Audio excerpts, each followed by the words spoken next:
This game sucks. Castlevania 1 and 3 are great classic Nintendo games, but for Castlevania 2, Simon's Quest, the game designers obviously were not thinking straight.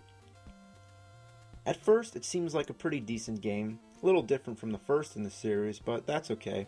Zelda 2 was different from the first, Mario 2 was different, but they were all good.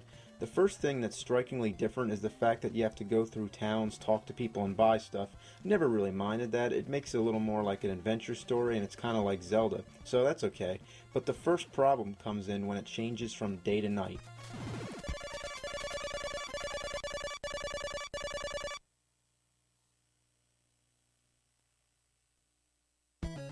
Why does this need to happen so often? Like every 5 minutes? Why does it take so long? Nobody feels like sitting through this every time. How would you like it if you were playing a game and then every 5 minutes I came over and paused it, then counted 10 tedious seconds and then let you continue play the game?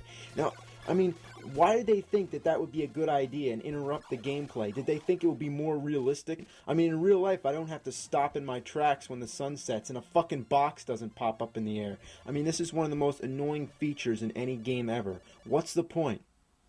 Yeah, I mean, the monsters are stronger at night and the stores are closed, but why is that necessary and why does the game have to stop? It's fucking retarded. And why do you have to die when you fall in the water? That's the stupidest thing I've ever seen. This guy can go all over fighting hordes of evil monsters, but he can't even fucking swim?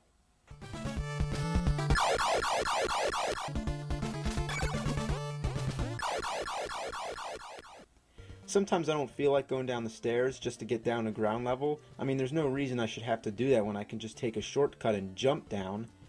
But oops, I shouldn't do that. There might be water down there. Another thing that's really annoying about this game is the fact that you have to buy weapons and items. I mean, still, that's not uncommon. You know, like I said, that's the same thing you have to do in many great games like Zelda, but let me explain. Here you have to collect hearts, which count as money. I mean, that's kind of odd, because usually hearts count as life or energy, you know, so that's kind of strange, but, you know, that's not the point. The point is that the items you need to buy are too fucking expensive, and the hearts don't add up enough. It takes too long to get enough of them to buy something, and it gets boring wandering around killing the same monsters over and over again just so you can buy a flame whip or something.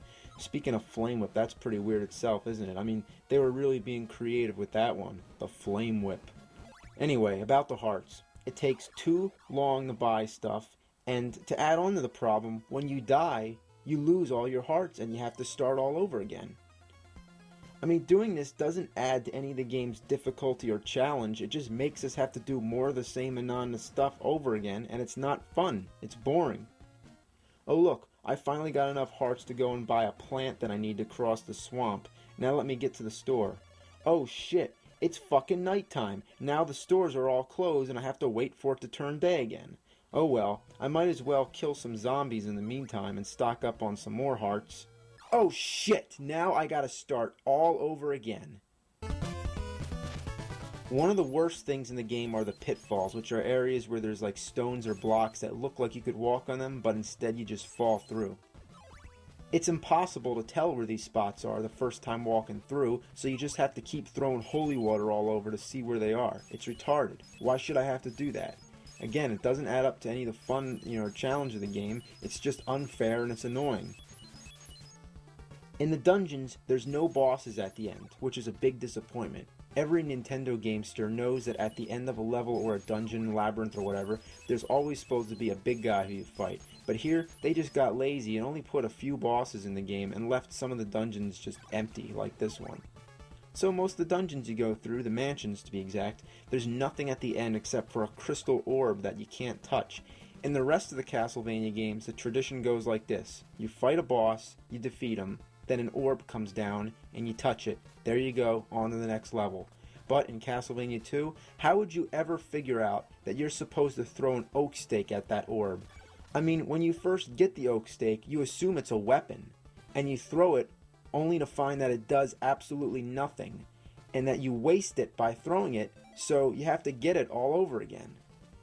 There are parts in the game that are definitely not self-explanatory and are too hard to figure out. Take this dead end, for example. Would you guess that you're supposed to pass through this wall? How? You have to kneel down by it for like 10 seconds. Now still, that's not enough to make it so cryptic and hidden that we can't figure it out. Oh, please give us more for our buck and make it harder so we can wander around the whole game and exhaust every possibility before we find out. Okay, guess what? You need to have a red crystal selected and be kneeling down and wait a little while before this magic tornado comes and takes you to the next part of the game.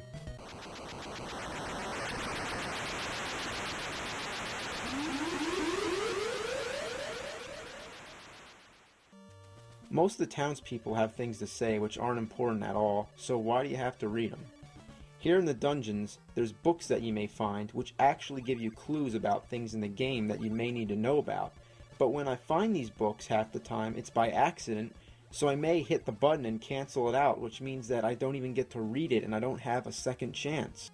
Why can't I do that when it changes from day to night? That would actually be helpful. So what the game designers figured is this. It isn't absolutely necessary for me to read about how to find Dracula's castle or what I'm supposed to do with an oak stake, but what I do need to read, again and again constantly, is the morning sun has vanquished the horrible night. How about vanquish this horrible game? The only sure way to get through this awful game is to enter a code, but even that is way more tedious than it should be. While most of the Castlevania games have symbols you enter for a code, this one just has a whole bunch of numbers. I mean, like, one of those little parts would be enough for a password, but why 4? Like, why so many? In general, I hate games that have passwords like this because sometimes they have uppercase and lowercase letters. Like, the L's, look like I's, the zeros look like O's, the 8's look like 5. So, why does there have to be so many digits? Like, why can't it just be numbers or something? Like, just numbers and not letters. I mean, it takes me like 5 minutes to enter this code when it should only take like 5 seconds. It's friggin' stupid.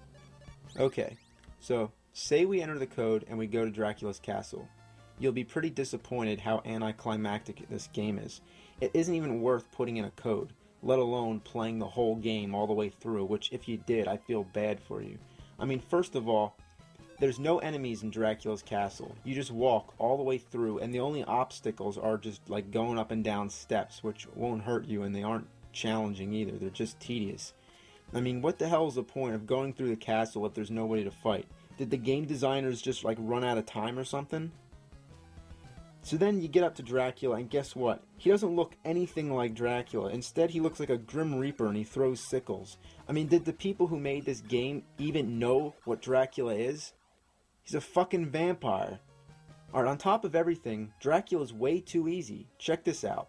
This is a trick that I discovered myself, and so could you without the help of any strategy guide. When Dracula first appears, he stands there for a while, and he gives you plenty of time to land lots of free hits. Not only does he stand there for a long time, but everything that hits him will stun him and give you even more time. Naturally, you'll probably be using the flames because it's one of the most effective weapons in the game, but using it against Dracula, it makes it simply impossible for him to even do anything. He has no chance. The second you start throwing that shit at him, you've already won. I mean, why is it that easy? Did they even test the shitty game out before they released it? What a piece of shit. I mean, I feel horrible that I had to play this game in order to make this video, but I did it to demonstrate its dreadfulness, and I forced myself to play it just so that you don't have to. So you should thank me for telling you to stay away from this horrible, steaming pile of goat shit. I mean, I know it's useless complaining about a game that was made back in the late 80s or earlier 90s or whatever, but it just blows my mind how fucking horrible it is. I mean, it's consistently annoying. Why? Why is it so bad? If all these problems were changed, then we'd have a great trilogy of classic Castlevania games, but history is history, and we might as well try to count Castlevania 3 as, the second in the series, and leave this awful piece of horseshit alone, as it stands today as one of the biggest fuck-ups of all time. Thank you for listening. Good night. The ending sucks too.